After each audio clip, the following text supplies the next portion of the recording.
Hello everybody. तो कैसे आप सब, होप सब बढ़िया होंगे। तो चलिए हम लोग ग्रेविटेशन चैप्टर का लेक्चर नंबर 6 लेके आ गए हैं। तो ग्रेविटेशन चैप्टर हम लोग किस क्लास से पढ़ रहे हैं? तो फिजिक्स क्लास 9th का हम लोग जो 10वां चैप्टर है, 10वां का पार्ट ए स्टार्ट किया है, जिसमें हम लोग को सिर्फ और सिर्फ किसके बारे में पढ़ना है? तो ग्रेविटेशन के बारे में पढ़ना है।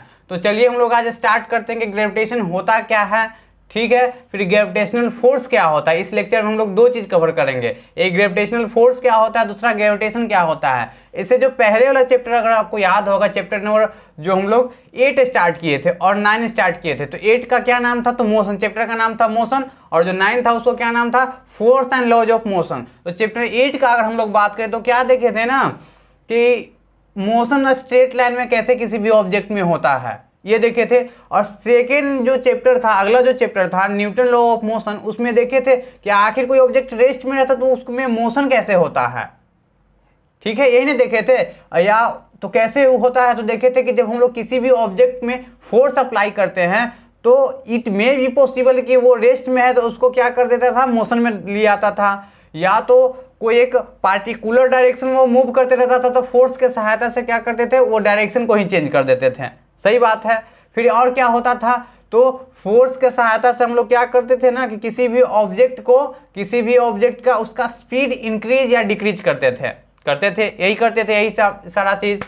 तो इस चैप्टर में अगर देखिएगा तो हम लोग को पढ़ना है कि किसी भी दो ऑब्जेक्ट के बीच में मोशन क्यों होता है। जैसे एज फॉर एग्जांपल हम लोग पहला चैप्टर का अगर बात करें मोशन का, तो हम लोग उसमें न्यूमेरिकल कुछ किए थे। क्या किए थे ना कि एक बॉल को लिए थे, अब बॉल को कुछ हाइट से ड्रॉप किए थे या तो थ्रो किए थे उसको, तो देखे थे कि कुछ हाइट तक, सर्टेन हाइट तक, कुछ एक लिमिटेड हाइट तक गया था और वहां जाकर उसका स्पीड जो है वो 0 हो गया था। मतलब उसका वेलोसिटी एकदम पीक पे जाके सबसे ऊपर जहां तक उसका कैपेसिटी था जाने के लिए वहां तक गया और क्या हो गया था? तो रेस्ट में आ गया था। रेस्ट में आके फिर से वो नीचे की ओर आने लगा था। मतलब उसको कोई खींच रहा है। कोई एक ऑब्जेक्ट, मान लीजिए कि आप किसी के तरफ अट्रैक्ट क्यों होते हैं? अट्रैक्ट होने का मतलब वो नहीं समझिएगा, ठीक है ना। मान लीजिए इसे चंबुक देखे ना, चंबुक मैग्नेट जिसको बोला जाता है, तो एक मैग्नेट इधर यहां रख दीजिए और एक मैग्नेट यहां है, तो एक मैग्नेट उसको क्यों खींच लेता है? मतलब उसके बीच में कुछ फोर्स होता होगा तब तो खींचता है। उसके बारे में भी पढ़ेंगे कि मैग्नेट क्या होता है, लेकिन आप मैग्नेट के बारे में, चंबुक के बारे में जरूर जानते होंगे। तो उसी तरह से जैसे बॉल को हम लोग ऊपर फेंके, जैसे स्केच पेन ले लीजिए, मान लीजिए कि स्केच पेन है, इसको हम लोग ऊपर फेंकते हैं, ये फिर नीचे क्यों आया, ठीक है ना। तो इसका ही रीजन हम लोग इस चैप्टर में जानेंगे कि क्यों, आखिर ये नीचे क्यों आ रहा है। या तो जो अर्थ है सन के चारों तरफ क्यों घूम रहा है, या फिर ये कह सकते हैं कि जो अर्थ है, अर्थ के चारों तरफ मून क्यों रोटेट कर रहा है, क्यों अपना सर्कुलर ऑर्बिट में वो घूम रहा है, ठीक है। तो इसका आंसर हम लोग इस चैप्टर में जान जाएंगे। तो यही सब हम लोग क्या करेंगे, पढ़ेंगे। तो हम लोग क्या जानते हैं कि किसी भी चीज को, मतलब किसी भी ऑब्जेक्ट में उसका वेलोसिटी चेंज करना है तो या तो उसका डायरेक्शन चेंज कर देंगे या तो उसका मोशन का स्पीड है वो चेंज कर देंगे, तो उसका क्या हो जाता है? वेलोसिटी चेंज हो जाता है। और उस वेलोसिटी को चेंज करने के लिए हम लोग को क्या करना है पड़ता है? तो एक फोर्स अप्लाई करना पड़ता है। तो देखिए, मान लीजिए कि एक आप धागा ले लीजिए, ठीक है ना। धागा में ये जो पेन है ना, स्केच पेन, इसको ही बांध दीजिए, या तो एक ढेला पत्थर होता है ना, पत्थर छोटा सा लेके बांध के उसको ऐसे ऐसे रोटेट करिए। जब उसको ऐसे ऐसे रोटेट करिएगा ना, घुमाइएगा ऐसे ना, बचपन में आप खेल भी खेले होंगे, हम लोग तो खेले थे। क्या करते थे कि धागा में बांध लेते थे, अब बांध के ऐसे पूरा नचाते थे और छोड़ देते थे और कहते थे किसका ढेर दूर तक जाता है। तो वो जो मोशन करता है, ऐसे ऐसे नचाते हैं उसको, तो वो जो मोशन करता है वो कैसा मोशन करता है? तो सर्कुलर मोशन करता है। कैसा करता है? तो ऐसा सर्कुलर मोशन करता है। हमसे पूरा गोल नहीं बना है लेकिन सर्कुलर मोशन करता है। और हम लोग यहाँ बीच में खड़ा रहते हैं और एक धागा, इसको धागा लगा के ढेला के बांधने रहते हैं और ये सर्कुलर मोशन करता है। तो उस देखिए, तो सर्कुलर मोशन कर रहा है। अगर हम लोग जब ऐसे ऐसे घुमा रहे हैं, मतलब क्या करें, अपने हाथ से फोर्स लगा रहे हैं, एक क्या कर रहे हैं? फोर्स लगा रहे हैं। अगर उस फोर्स को अगर आप बंद कर दीजिएगा तो देखिए कुछ देर के बाद ही क्या है ना कि अपना मोशन जो है, मोशन खत्म हो जाएगा, मतलब वो रेस्ट में आ जाएगा।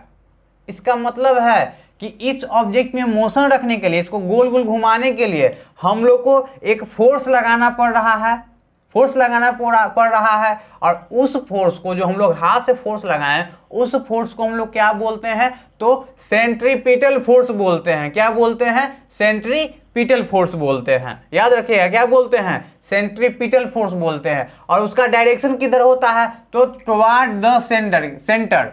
किधर? तो सेंटर के तरफ। मतलब आप इसको इसी से कर रहे हैं तो वो उसका डायरेक्शन, आप फोर्स किधर की ओर लगा रहे हैं, तो अंदर की ओर लगा रहे हैं। ऐसे से कर रहे हैं ना जी, अंदर की ओर लगा रहे हैं। अगर जब आप फोर्स लगाना छोड़ देंगे, मतलब क्या करिए ना, धागा को छोड़ दीजिए। ठीक है, क्या करिए, धागा को आप ऐसे से ना चाहते धागा को छोड़ दीजिए। जब छोड़ दीजिएगा तो ये जो सेंट्रीपिटल फोर्स लग रहा था,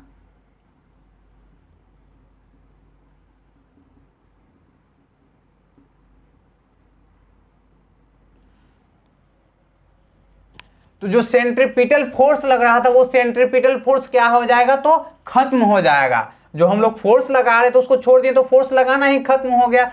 जैसे ही फोर्स लगाने उसको खत्म करेंगे, मतलब फोर्स खत्म होगा, सेंट्रीपिटल फोर्स खत्म होगा, क्या होगा ना कि ये ऑब्जेक्ट टेंजेंट के अलोंग, कैसे, तो टेंजेंट के अलोंग क्या होगा, तो मूव करना स्टार्ट कर देगा। मतलब उसका जो वेलोसिटी किधर की ओर हो जाएगा, तो टेंजेंट के अलोंग होगा। तो सर्किल का टेंजेंट, अगर किसी भी सर्किल का टेंजेंट ड्रॉ करना है, मतलब टेंजेंट मतलब होता है क्या, कि सर्किल का जो बाउंड्री होता है, बाउंड्री को टच करते हुए, मतलब टच करते हुए वो गुजरे। तो जहां पे छोड़ेंगे ना वहीं से वो टेंजेंट में सीधा चल जाता है। तो ना बचपन में से घुमा के छोड़ते थे, कितना किसका दूर जाता है। तो टेंजेंट के, इसका जब सेंट्रीपिटल फोर्स वर्क करना बंद हो जाएगा तो वो जो ऑब्जेक्ट है वो किधर की ओर मूव करना स्टार्ट कर देगा, तो टेंजेंट के अलोंग मूव करना स्टार्ट कर देगा। तो उसी तरह से क्या होता है ना कि अगर आप मोशन देखिएगा, अर्थ और मून का मोशन देखिएगा, तो अर्थ एक बीच में कहीं पे है रुका हुआ, उसके चारों तरफ क्या होता है ना, जैसे मान लीजिए कि यहाँ अर्थ है, ठीक है, अर्थ, तो इसके चारों तरफ क्या है ना कि मून जो है, मून रोटेट करते रहता है। और रोटेट करता है तो इन दोनों के बीच में एक फोर्स लगता है, जिस फोर्स को हम लोग क्या बोलते हैं, तो इन दोनों के बीच में एक फोर्स लग रहा है, उसको क्या बोल सकते हैं, सेंट्रीपिटल फोर्स बोलते हैं। लेकिन इसी को हम लोग क्या दूसरा नाम देते हैं, तो ग्रेविटेशनल फोर्स देते हैं। क्या नाम देते हैं? ग्रेविटेशनल फोर्स देते हैं। और ये जो फेनोमिनन है एक दूसरे को, तो ये जो फोर्स होता है उसको क्या हम लोग बोलते हैं, तो ग्रेविटेशनल फोर्स बोलते हैं। ठीक है ना, तो इसी के बारे में हम लोग को पढ़ना है। तो अब बात करते हैं कि ग्रेविटेशनल फोर्स होता है क्या। तो जो न्यूटन साहब थे, जो सर न्यूटन आइजैक थे, उनका कहना था कि इस यूनिवर्स का जितना भी चीज है, जो मैटर है, जो ऑब्जेक्ट है, जिसके पास मास है, वो क्या करता है ना, एक दूसरे को अपनी ओर खींचता है, एक दूसरे को अपनी ओर अट्रैक्ट करता है। जैसे हम यहाँ पे बैठे हुए हैं, आप जहां भी लेक्चर देख रहे हैं वहां बैठे हुए हैं, तो आपके बीच में मेरे बीच में क्या हो रहा है, तो ग्रेविटेशन एक फोर्स वर्क कर रहा है, जिसको हम लोग क्या बोलते हैं, तो ग्रेविटेशन फोर्स बोलते हैं। या तो ये जो लाइट बोर्ड है, या क्या है, लाइट बोर्ड है, या पीछे दीवार है, अब बीच में हम खड़े हैं, तो ये हमको जो लाइट बोर्ड है हमको भी खींच रहा है, इस दीवार को भी खींच रहा है। ये दीवार है जो हमको भी पीछे की ओर खींच रहा है, इस लाइट बोर्ड को भी पीछे की ओर खींच रहा है। और जो हम हुए खुद, ये दीवार को भी खींच रहे हैं, ये स्केच पेन जो हाथ में लिए हुए इसको भी खींच रहे हैं, और इसको भी खींच रहे हैं। आप जहां बैठे हुए हैं तो आपको भी खींच रहे हैं। बिलीव नहीं होता है ना, वो लेकिन करना पड़ेगा। तो इस यूनिवर्स का जितना भी चीज है, इस यूनिवर्स में जितना भी चीज है जिसके पास मास है, ठीक है ना, चाहे उसका मास कितना छोटा हो या कितना बड़ा हो, उसका शेप साइज पे हमसे नहीं लेना देना हो। या तो वो धरती पे प्रेजेंट हो, मतलब टेरेस्ट्रियल हो, या तो ये आउट ऑफ स्पेस हो, मतलब स्पेस में है ही नहीं, कहीं दूसरे जगह पे है। जैसे स्टार वगैरह देखते हैं ना, स्टार हो गया या सैटेलाइट वगैरह हो गया, तो जो धरती पे नहीं है वो भी ऑब्जेक्ट हमको क्या कर रहा है, अट्रैक्ट कर रहा है। ये अलग बात है कि जो फोर्स होता है अट्रैक्शन का वो अलग अलग होता है, ठीक है ना, जिसके कारण से हमको महसूस नहीं कर पाते हैं, तो उसके बारे में हम लोग पढ़ते हैं। तो अब ये ग्रेविटेशन फोर्स क्या होता है, तो हम लोग पहले क्या जान लिए ना कि जितना भी ऑब्जेक्ट है वो एक दूसरे को क्या करता है, तो अट्रैक्ट करता है। तो वही जो फोर्स ऑफ अट्रैक्शन होता है, वही दोनों ऑब्जेक्ट के बीच में जो फोर्स ऑफ अट्रैक्शन होता है उसको क्या बोलते हैं, तो ग्रेविटेशनल फोर्स बोलते हैं। क्या बोलते हैं,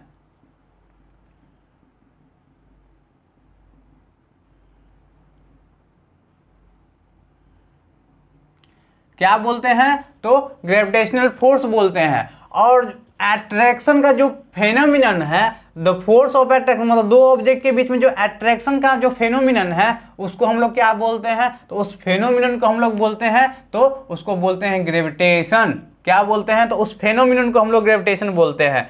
तो अब बात बोलिए कि ठीक है, जैसे आप बोले भैया कि जो मैग्नेट होता है उसी की तरह ये अट्रैक्ट करता है, तो मैग्नेट तो कभी कभी रिपेल भी कर देता है, उसको धक्का भी दे देता है, तो क्या हम दोनों के बीच में धक्का भी हो सकता है, तो नहीं, याद रखिए कभी नहीं। जो ग्रेविटेशनल फोर्स होता है वो ऑलवेज क्या होता है, अट्रैक्टिव होता है, वो हमेशा क्या करता है, खींचता ही है, वो रिपेल कभी भी नहीं करता है। और दूसरी बात, एक चीज और ध्यान दीजिए कि जो ग्रेविटेशनल फोर्स होता है, जो ग्रेविटेशन फोर्स होता है वो अलोंग क्या होता है, सेंटर की तरफ होता है। कैसा होता है, मतलब इसको बोल सकते हैं कि सेंट्रल फोर्स होता है। क्या होता है, तो सेंट्रल फोर्स होता है। जैसे ये अर्थ हो गया और ये क्या हो गया, तो मून हो गया।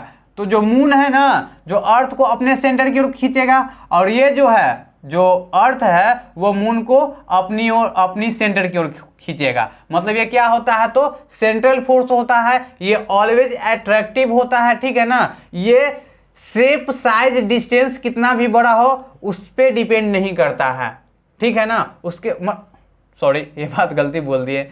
क्या होता है, जो ग्रेविटेशनल फोर्स है उसका शेप कितना भी बड़ा हो, कितना भी छोटा हो, उससे उसको कुछ लेना देना नहीं है। वो अर्थ पे प्रेजेंट हो या आउट ऑफ अर्थ हो, मतलब कहीं दूसरे जगह पे हो, उससे उसको कुछ लेना देना नहीं है। मतलब उसके बीच में कौन सा मीडियम है, उससे भी उसको कुछ लेना देना नहीं है। जो ग्रेविटेशनल फोर्स होता है वो हमेशा क्या होता है, अट्रैक्टिव होता है, वो हमेशा क्या करता है, अपनी ओर आकर्षित करता है, खींचता है, ठीक है। तो अब क्या करते हैं, जो ग्रेविटेशनल फोर्स क्या होता है उसका डेफिनेशन लिख लेते हैं, और उसका जो फेनोमेनन है जिसको ग्रेविटेशन बोलते हैं उसका भी हम लोग डेफिनेशन लिख लेते हैं। तो इसको मिटा देते हैं और लाइन बाय लाइन जो आपको याद रखने योग्य है उस पॉइंट को यहाँ पे लिख देते हैं, और आप उसको या तो स्क्रीनशॉट ले लीजिएगा या तो छाप लीजिएगा। और अगर कोई बाय द चांस अगर कोई पॉइंट मिस्टेक हो जाता है, कोई पॉइंट छूट जाता है, तो बॉक्स में क्या करिएगा, कॉमेंट आप करके हमको बतला दीजिएगा, ताकि आगे जो पढ़ाएं उसमें हमसे ये फिर दोबारा पॉइंट ना छूटे, या जो कमेंट बच्चा पढ़े उसको भी पता चल जाए कि ये पॉइंट छूट गया, वो कहीं और से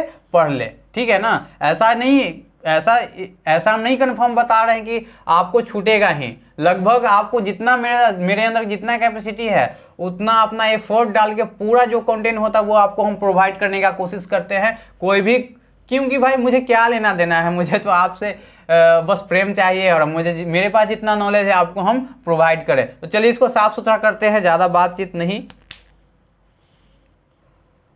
हाँ जी बच्चा लोग, तो देख लीजिए क्या है ग्रेविटेशन का डेफिनेशन और ग्रेविटेशनल फोर्स का डेफिनेशन। तो ग्रेविटेशन क्या कर रहा है, तो the phenomenon of attraction between any two object in the universe is called gravitation. कह रहा है कि किसी भी दो ऑब्जेक्ट के बीच में जो फोर्स ऑफ अट्रैक्शन का जो फेनोमिनन है, हम लोग जानते हैं कि किसी भी दो ऑब्जेक्ट के बीच में जो फोर्स ऑफ अट्रैक्शन होता है उसको हम लोग क्या बोलते हैं, तो ग्रेविटेशनल फोर्स बोलते हैं। और उसका जो फेनोमिनन है, जो अट्रैक्शन का जो फेनोमिनन है उसको हम लोग क्या बोलते हैं, तो ग्रेविटेशन बोलते हैं। और the object may be terrestrial, terrestrial का क्या मतलब है, जो अर्थ पे प्रेजेंट हो, और क्लेस्ट्रियल जो आउट ऑफ द स्पेस हो, जो स्पेस में नहीं हो, ठीक है ना, तो उसी को बोलते हैं क्लेस्ट्रियल। तो the object may be terrestrial और क्लेस्ट्रियल, और the object of any shape, size और a mass, and they may be at any distance. कह रहा है ना कि चाहे वो ऑब्जेक्ट किसी भी शेप साइज का हो, या तो टेरेस्ट्रियल हो या तो क्लेस्ट्रियल हो, उसका शेप साइज कुछ भी हो, उसका मास कुछ भी हो, एक दूसरे से कितना भी डिस्टेंस पे रहे, उसके बीच में कोई भी मीडियम हो, उससे फर्क नहीं पड़ता, उसके बीच में एक फोर्स ऑफ अट्रैक्शन वर्क करेगा। और उस फेनोमिनन को हम लोग क्या बोलेंगे, तो उस फेनोमिनन को हम लोग बोलेंगे ग्रेविटेशन। क्या बोलेंगे, तो ग्रेविटेशन बोलेंगे। और अब अगला बात कर रहा है कि ग्रेविटेशनल फोर्स क्या होता है, तो the force of attraction of any object in this universe is called gravitational force. इस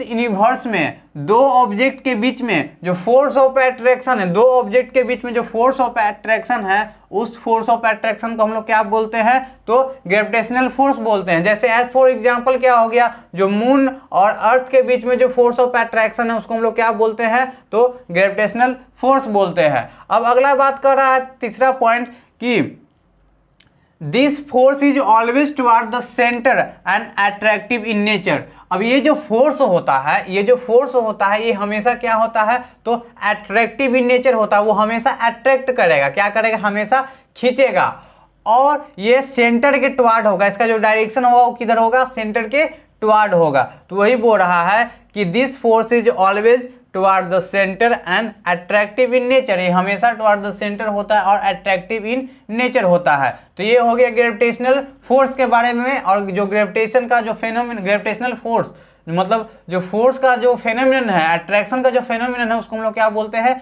ग्रेविटेशन। ये हो गया ग्रेविटेशन और ग्रेविटेशनल फोर्स के बारे में। जो तो इसमें अगर एक पॉइंट और इसका है कि मान लीजिए कि क्या ये दो ऑब्जेक्ट के बीच में ही लग सकता है। मान लीजिए कि यहाँ ये अर्थ है, ठीक है ना, यहाँ क्या है, अर्थ है, या तो इसको मानिए सन है, क्या है, सन है, मरकरी होता है, कुछ कुछ बहुत सारा प्लानिट होता है ना जी। मान लीजिए कि ये और सारा जो प्लानिट है वो हो गया, ये अर्थ हो गया,